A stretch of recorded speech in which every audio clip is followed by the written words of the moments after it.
Olá, queridos, estamos aqui mais uma vez e hoje nós vamos dar continuidade à história de Roma. Nós começamos a falar sobre Roma, sua origem, a fase monárquica, a república e hoje vamos falar sobre o Império Romano. Fique aqui conosco, se inscreva no nosso canal e não perca essa aula. Nós vamos falar hoje de assuntos muito importantes.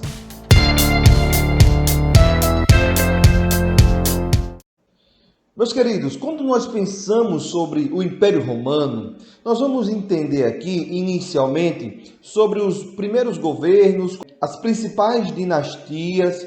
Vamos estudar inicialmente sobre isso. O primeiro imperador romano foi Otávio, chamado Otávio Augustus. Recebeu esse título de Augusto exatamente por sua referência divina. Ele vai ser considerado o sumo pontífice, ele vai ter o controle da religião, além de receber o título de príncipe, ou aquele que é o primeiro cidadão romano, além de exercer o controle total do exército romano. Otávio Augusto, no seu governo, ele manteve as estruturas políticas de Roma intactas. Nós sabemos que lá na fase da República, em seu final, o triunvirato sofreu alguns choques com o Senado, mas Otávio Augusto manteve a estrutura do Senado, a estrutura da política romana, mas ele centralizou o poder, e isso vai ser uma marca comum de todos os imperadores, né? Essa centralização política. Algumas ações importantes de Otávio Augusto, temos inicialmente a Pax Romana, que é esse período de expansão de Roma, de conquista territorial de Roma. Roma se expande, Roma tem um crescimento gigantesco nesse período. Otávio manteve também aquela política do pão e circo, que durante a República já existia, onde a política consistia na distribuição de alimentos, principalmente trigo, e espetáculos públicos, exatamente para conter revoltas populares, conter revoltas de escravos, como foi a experiência durante o período republicano. Vamos ver aqui alguns feitos importantes, além desses que eu já citei de Otávio Augusto. Primeira coisa, Otávio criou obras públicas gigantescas e aumentou o funcionalismo público em Roma. Ele dividiu a sociedade de maneira censitária, ou seja, estabelecendo a divisão por renda. Ele criou também a Guarda Pretoriana e um poderoso exército, que vai destacar inicialmente ou dar continuidade às conquistas militares de Roma. E também apoiou as artes, né? Os mecenas romanos investiram pesado nas obras artísticas. Vale salientar, por exemplo, as obras de Virgílio, que é um dos épicos historiadores, escritores de Roma. Na história de Roma, nós tivemos várias dinastias. Vamos contar aqui brevemente algumas características dessas dinastias que governaram Roma. Inicialmente, tivemos a dinastia Júlio-Claudiana. Foi uma família muito importante, ligada aos principais grupos políticos de Roma. É uma família também, uma dinastia que foi marcada por um forte processo de desmoralização do império. Nós vamos contar algumas histórias aqui de alguns desses reis dessa dinastia. E também foi uma dinastia marcada pela forte perseguição ao cristianismo, forte perseguição aos cristãos. Nessa dinastia tivemos 3 reis muito celebrados na história, ou muito marcantes na história. Tivemos Tibério, tivemos Nero e tivemos Calígula. Tibério foi um grande governante, ele deixou um legado importante na história de Roma, ele deu continuidade à expansão romana, ele foi um bom administrador, ele multiplicou os recursos que Roma tinha nos seus governos anteriores, mas com certeza um dos lacaios, ou um dos entraves que havia na vida de Tibério, com certeza foi o seu sobrinho neto Calígula, que vai suceder depois o governo. Já Nero foi acusado de colocar fogo em Roma. Essa história é muito conhecida. E Nero também é conhecido por marcar a primeira e intensa perseguição aos cristãos durante o Império. Já Calígula podemos considerar como um dos imperadores mais excêntricos de Roma. Por exemplo, ele elevou o seu próprio cavalo a ser cônsul e senador romano. Ele pediu para colocar nas imagens dos deuses romanos a sua imagem, a sua cabeça, no lugar da cabeça dos deuses romanos. Além da perversão, as orgias, a imoralidade que afetava o império com as práticas de Calígula.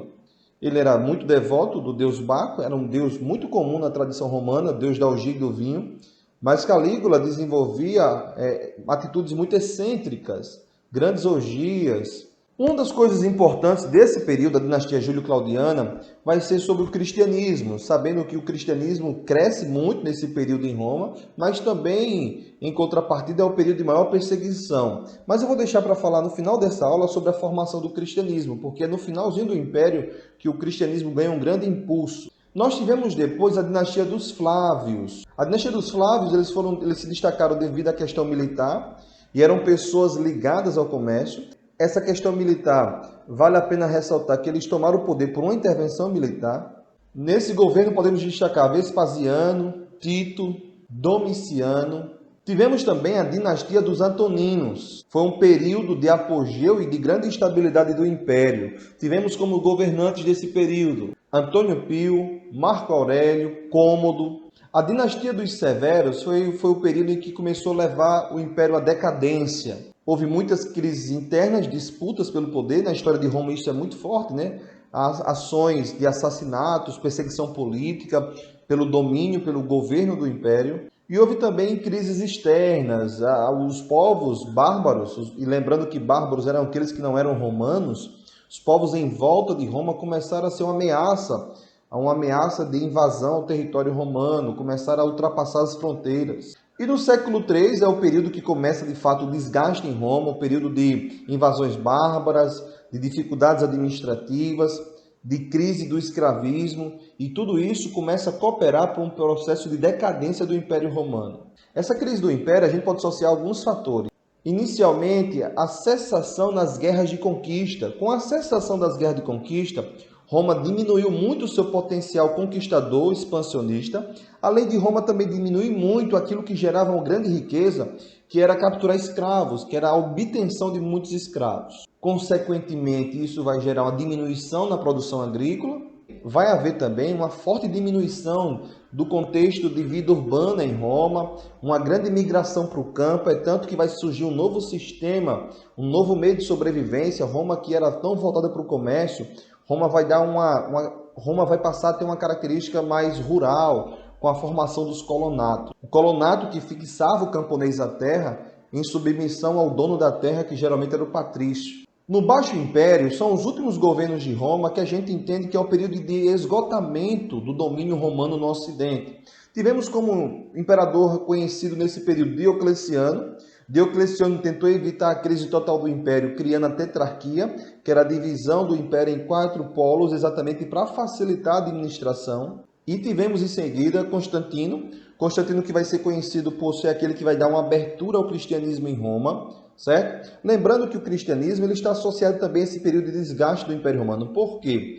O cristianismo ele pregava coisas que se opunham à prática romana. Por exemplo, o cristianismo se opunha à escravidão, o cristianismo se opunha à guerra. Então, alguns historiadores associam que essa ascensão do cristianismo também tenha cooperado para esse desgaste do império naquilo que era o seu potencial, que eram as guerras territoriais por conquistas territoriais e a questão da obtenção de escravos. Constantino ele foi o primeiro imperador a permitir o culto cristão em Roma, com Édito de Milão, e Teodósio, que veio posteriormente. Teodósio ele vai ser responsável por permitir o culto cristão em Roma, com o chamado Édito de Tessalônica, em 391, e também vai ser aquele que vai difundir o Império Romano do Ocidente e o Império Romano do Oriente. E lembrando que Constantino já tinha fundado o Império Romano do Oriente, mas Teodósio é que vai oficializar isso. Nós vamos falar agora um pouco sobre a formação do cristianismo.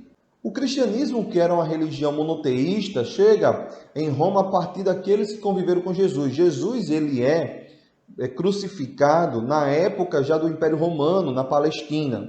E muitos dos seus seguidores migram para Roma. Vale salientar os grandes apóstolos.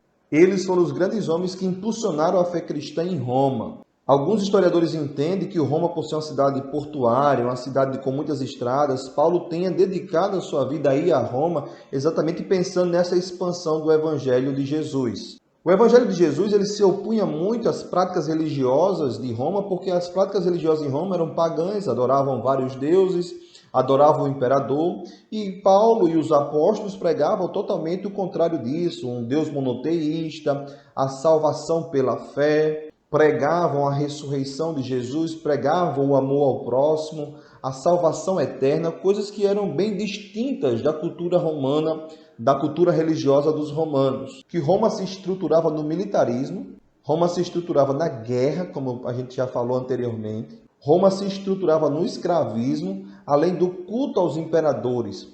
Isso vai divergir muito do pensamento e da cultura religiosa dos cristãos.